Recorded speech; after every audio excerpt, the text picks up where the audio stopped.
നെല്ലിന്റെ വർദ്ധിപ്പിച്ച താങ്ങുവിലയും മാസങ്ങളായിട്ടും കർഷകർക്ക് ലഭിച്ചില്ല. ഇതോടെ 21.5 രൂപയ്ക്ക് നെല്ല് സംഭരിക്കുമെന്ന മുഖ്യമന്ത്രിയുടെ പ്രഖ്യാപനം കടലാസിലൊതുങ്ങി. തദ്ദേശ സ്വയംഭരണ തെരഞ്ഞെടുപ്പിന് തൊട്ടുമുൻപാണ് നെല്ലിന്റെ താങ്ങുവില 19 രൂപയിൽ നിന്നും 21 രൂപ 50 പൈസയായി വർദ്ധിപ്പിക്കുമെന്ന് മുഖ്യമന്ത്രി ഉമ്മൻചാണ്ടി പ്രഖ്യാപിച്ചത്. നവംബർ ആദ്യവാരം ഇത് സംബന്ധിച്ച ഉത്തരവും പുറത്തിറക്കി.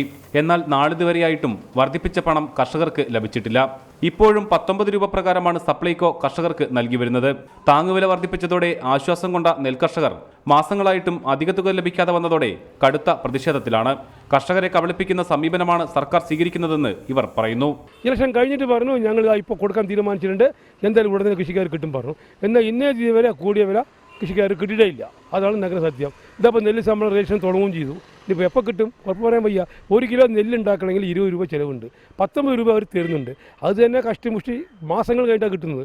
ഇനിയിപ്പോൾ അത് വീണ്ടും 2 രൂപ കൂട്ടി കിട്ടണമെങ്കിൽ ഇനിയും കാലതാമസം വരുന്നു. ഒന്നാം വിളയുടെ ഭാഗമായി 1,58,603 ടൺ നെല്ലാണ് സപ്ലൈകോ സംസ്ഥാനത്തിന്റെ വിവിധ ഭാഗങ്ങളിൽ നിന്നായി സംഭരിച്ചത്. ഇത് പ്രകാരം 341 കോടി രൂപയാണ് നൽകേണ്ടത്. എന്നാൽ 275 കോടി രൂപ മാത്രമാണ് ഇതുവരെ നൽകിയത്.